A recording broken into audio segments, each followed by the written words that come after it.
જય દાસારામ, જય ભગીરથ। મિત્રો, સગર સમાજે થોડા સમય પહેલા જ એક સપનું જોયેલું કે રાજકોટ જેવું શહેર કે જે શિક્ષણની દ્રષ્ટિએ અતિ વિકસિત એવું શહેર છે, ત્યાં આપણા સમાજની દીકરીઓને ભણવા માટેની સુવિધા તો મળી રહી છે, પરંતુ ત્યાં રહેવા અને જમવા માટેની ઉત્તમ પ્રકારની સુવિધા માટે આપણે જે સગર સમાજ કન્યા છાત્રાલયનું બિલ્ડિંગનું જે સપનું જોયેલું તે સપનું મિત્રો પૂર્ણ થવા જઈ રહ્યું છે। ત્યારે આગામી તારીખ 7/6/2026 ને રવિવારના રોજ 4 વાગ્યા પછી આ બિલ્ડિંગ આપણે આ સંસ્થા સમાજને જ્યારે સમાજ સમક્ષ આપણે મૂકવા જઈ રહ્યા હોય ત્યારે સમસ્ત ગુજરાતમાંથી આ સંસ્થાને ઊભી કરવા માટે જે દાન આપેલ દાતાઓ, તમામ દાતાશ્રીઓ અને આ કાર્યમાં રોકાયેલા તમામ કાર્યકર્તાઓ શ્રી ખરેખર ધન્યવાદને પાત્ર છે કે ખૂબ જ ટૂંકા સમયમાં આપણે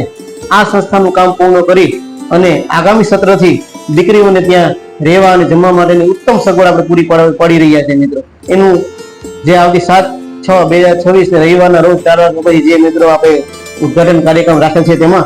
આપણા તમામ ગામોમાંથી આગેવાનો અને આ દાતાશ્રીઓ તથા કાર્યકર્તાઓ તે મોટી સંખ્યામાં પધારો મિત્રો। અને હજી પણ આપણે આ સંસ્થાને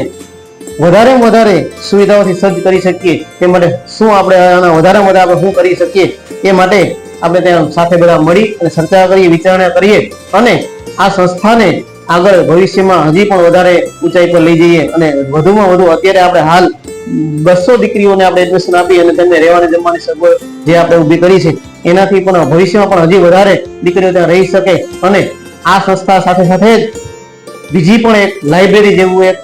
જેવી સંસ્થા પણ ત્યાં જ ઊભી થાય અને આ દીકરીઓને આપણે વાંચન માટે અથવા રીડિંગ માટે ત્યાં સુવિધા મળી રહે તે માટે એક વિશાળ લાઇબ્રેરી પણ આપણે ઊભી થાય